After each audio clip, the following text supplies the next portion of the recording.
Sync them up. Okay, what I wanted to discuss was basically I am doing some scripting now for using the teleprompter, and I'm using this device here, which is my iPad with a keyboard attached to it, so I can type directly into the app that feeds the scripts to me from the teleprompter. The teleprompter app is really nice in that as I talk, it scrolls up the screen, so it's voice activated. That way you don't get these pauses, and you don't have to have a joystick or a foot pedal or something to operate the rate of the stuff coming up the screen. So that's nice. Anyway, I wanted to show you that. We'll slide that out of the way for right now. But the thing I was going to talk to you about tonight were the fact that I'm going to be documenting all of these photographs now. I have reams and reams and reams of photographs. This box right here is a rather modest collection, very small. I've got lots of these things, and I've got to go through them all and categorize them and put them into some kind of order. I'm going to move this out of the way.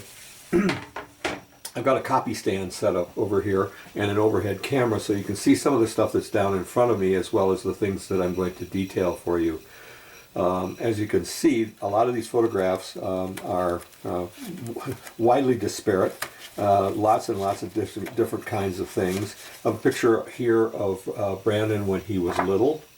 This is a picture of my mom and her two sisters and brother taken sometime in the 1920s. Mom looks like she's maybe about 2 or 3 there. That's my Aunt Audrey and my Aunt Carol and my Uncle Clark. All those people are now gone. They're all dead. But anyway, so I've got old photographs like that. I have a whole ream of photographs that are my mom's that she dutifully detailed for me and put notes all over just before she died. So some of them I know what they are and when they're from. Like this one's from like Oscoda sometime in like 1948 or 49. They had a little cabin up there that they used to go to a lot of near Tawas. And then I have, of course, this is a photograph of my paternal grandfather and grandmother, not my paternal grandmother, my actual grandmother. My mom's mom died when my mom was 8, and mom was sent east to live with relatives, but that is my grandfather, and he is the direct antecedent, we are the descendants of him. So anyway, that's Alfred Eugene Clark, or Alfred Eugene Sheff. The other thing that I wanted to talk to you about was in amongst the things that I had, my mom used to have a copy of this book and we lost it. And now I have another copy of it. It's the Leffingwell Records, which is a genealogy of the descendants of a Lieutenant Thomas Leffingwell, one of the founders of a little town called Norwich, Connecticut.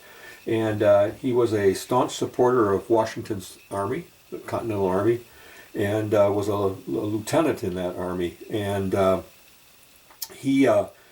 he seems to be the antecedent to all of us on the Bowman side, because in here is a footnote that details a fellow by the name of Jonas Bowman, who moved from Warsaw, New York, and settled in and around Groveland, Michigan, sometime in the 1850s. And you can see down here, one of his descendants is Harry Dexter, who is my great-great-grandfather, who was the one who founded the drugstore in Almont. And so he's the direct antecedent to, we are the descendants of him. So all of the Bowmans that came from the Almont area are linked to that guy, who's also linked to Lieutenant Leffingwell. The other interesting thing now, on the other side of the ledger, we have my mom's side, which were the Sheffs, or as this typewritten, very old typewritten account came from this guy. Our ancestor on that side was a fellow by the name of André Chavray, who was a Frenchman who came from Alsace-Lorraine, who was a member of the King's Foreign Legion. He was a Hessian who was sent to America to fight the colonials. And we are the descendants. If you go all the way down here, you will find Alfred Eugene Sheff, who is this guy right here. And he is my mom's father. And so we are direct descendants of them. Now the interesting thing about Andre and his relatives were they were Tories, and they were not very popular in the States after the Revolutionary War.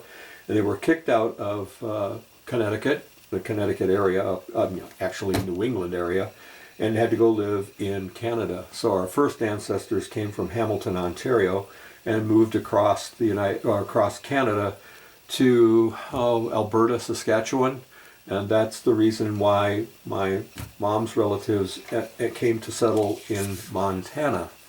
So there you have the whole story. Anyway, I'll detail all of this stuff and make copies of everything, and eventually I'll get it all to you guys, but it's probably going to be years in the making. But I wanted to get this out of the way and let you know what was going on. I also wanted to test the lights and the microphone. I'll probably use one of the audio recordings from one of these overhead cameras because it tends to be a little bit better. I'm currently using what's known as the dead mouse, or I'm sorry, the dead cat microphone from the camera, and I don't think it's nearly the best. I have a Snowball microphone that I'm going to see if I can get hooked up, but I got to get a different mic lead for that. And I also wanted to see how the ring lights were working. I don't think that the shadow that you're getting from the brim of my hat on my face is near as bad as it was in previous recordings. Got an awful lot of lights going on here right now, but evidently that's what you got to do. Anyway, all for now. I will see you guys in the next video, and here's the slap to end it.